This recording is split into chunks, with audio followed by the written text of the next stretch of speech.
Dan saudara, saat ini kami sudah terhubung dengan pengamat militer dari ISIS, yakni Pak Khairul Fahmi. Selamat pagi, Pak Fahmi. Selamat pagi. Oke, Pak, kalau kita melihat dari pembekalan Kabinet Merah Putih ini di Magelang, Jawa Tengah, sebetulnya seberapa efektif Pak ini untuk menyatukan soliditas para anggota kabinet? Karena salah satu yang disasar Prabowo Subianto ini adalah soal soliditas daripada menteri maupun juga wamennya dan lain-lain. Iya, ini apa namanya? Ya, saya kira soliditas itu tidak bisa dibentuk secara instan juga ya. Tapi apa yang diharapkan dari retret ini adalah ini menjadi awal yang yang baik untuk menyatukan visi dari beragam latar belakang anggota kabinet ini, yang tentu saja kalau tidak apa namanya diawali dengan perumusan visi bersama gitu ya, saya kira akan sulit ya untuk mensinkronisasi ya, atau menyelaraskan eh, anggota kabinet yang ya katakanlah anggotanya cukup banyak, dan Pak Prabowo sendiri berulang kali menegaskan bahwa kabinet ini akan langsung bergerak cepat, sehingga eh, melalui retret inilah ya upaya untuk menyelaraskan latar belakang yang berbeda tadi diawali begitu. Dan tentunya ada upaya-upaya yang saya kira komprehensif ya, artinya dilakukan dengan berbagai metode yang lazim dilakukan dalam konteks misalnya outbound dan retret di berbagai lembaga baik swasta maupun militer ya, dan ya saya kira ini cukup baiklah untuk mengawali. Oke, meskipun tadi ya Pak ya sebetulnya nampaknya kalau 4 hari aja nih kayak nggak cukup nih untuk bisa menyatukan soliditas itu sendiri. Oke Pak, kalau pembekalan ini kan kalau kita lihat tempatnya di tempat latihan Akmil begitu ya di Magelang, Jawa Tengah ini. Sebetulnya apa sih Pak yang ingin kira-kira dibentuk oleh Prabowo Subianto kepada Menteri Wamennya ini efektif tidak sebetulnya untuk pembekalan di Magelang ini? Ya, saya kira gini, retret itu kan punya eh, tiga hal ya yang dilakukan dalam retret ya. Pertama refleksi, yang kedua relaksasi, kemudian yang ketiga pembelajaran ya. Tiga hal ini dilakukan dengan metode yang tadi ya, butuh ketetangan, kemudian ya karena ada relaksasinya juga ya, artinya suasana alamnya juga cukup baik begitu ya. Kemudian yang ketiga ada proses pembelajaran. Nah, saya kira kalau kita lihat fasilitas di lembaga-lembaga pendidikan militer ini kurang lebih mendekati ya kebutuhan dari tiga aspek itu. Mereka areanya tenang, kemudian alamnya ya cukup bagus, cukup layak lah untuk relaksasi gitu ya, dan fasilitas pembelajaran juga tersedia ya, artinya misalnya untuk uh, mengelola kekompakan ya, pelatihnya ada, ya instrukturnya ada gitu, dan ya banyak hal yang bisa dilakukan. Dan kalau soal efektivitas lagi-lagi saya pikir ini bukan sesuatu yang harus dicapai ideal begitu ya, tapi ini awalan yang baik. Saya kira ini awalan yang baik karena belum pernah dilakukan sebelumnya, tapi bukan berarti tidak ada contoh baik dari negara-negara lain yang kita lihat juga melakukan hal serupa. Kalau misalnya dikaitkan dengan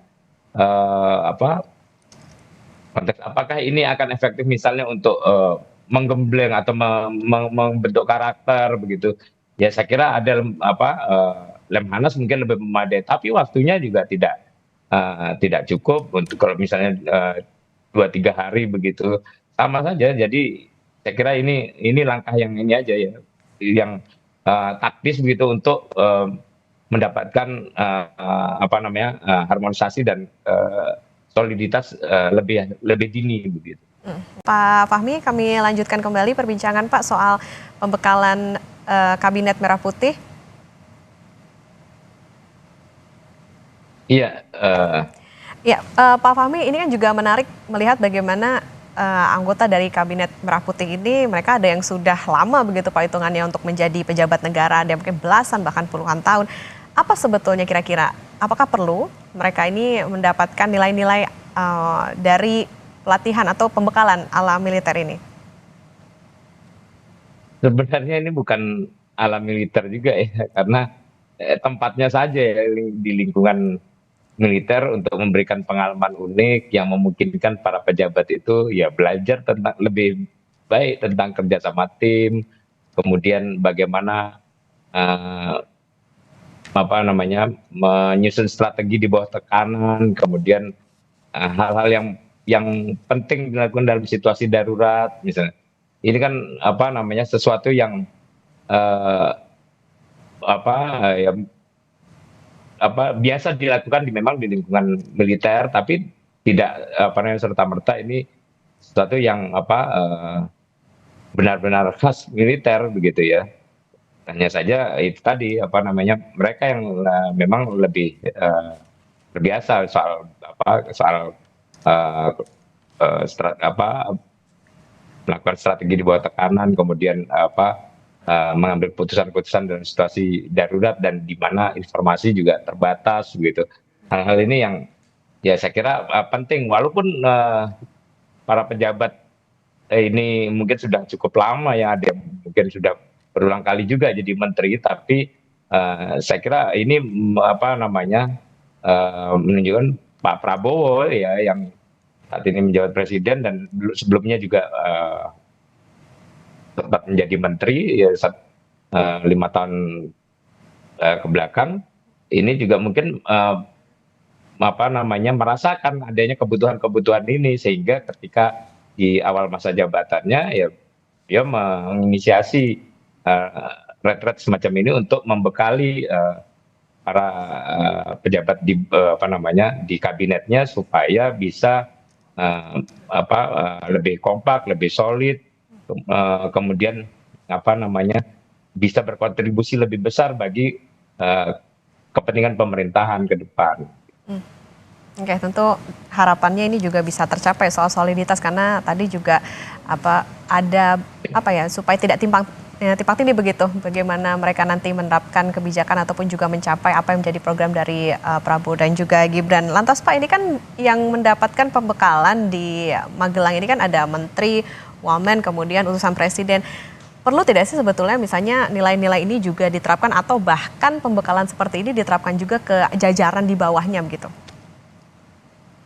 Ya, secara umum sebenarnya baik beberapa kementerian atau lembaga ya saya kira sering yang mengadakan outbound ya uh, outbound semacam ini untuk membangun apa kerjasama tim begitu ya.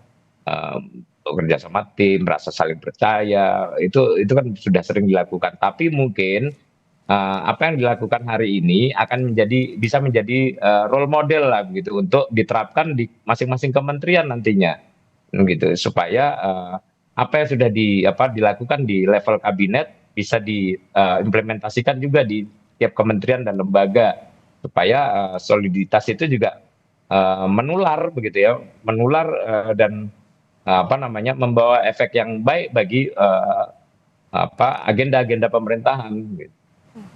Oke, Pak, tadi kan juga Pak Fahmi menarik juga soal bagaimana ini bukan latihan ala militer, hanya tempatnya saja di Apil. Nah, kalau kita bicara soal bagaimana lembah tidar di Magelang, sebetulnya apa sih Pak biasanya yang diberikan atau bisa menjadi pembekalan untuk menteri yang juga diharapkan menjadi sipil yang punya jiwa yang berkepemimpinan, kemudian juga solid gitu terhadap teman-teman ataupun juga sesama menteri, wamen dan juga utusan presiden dalam kabinet Merah Putih ini?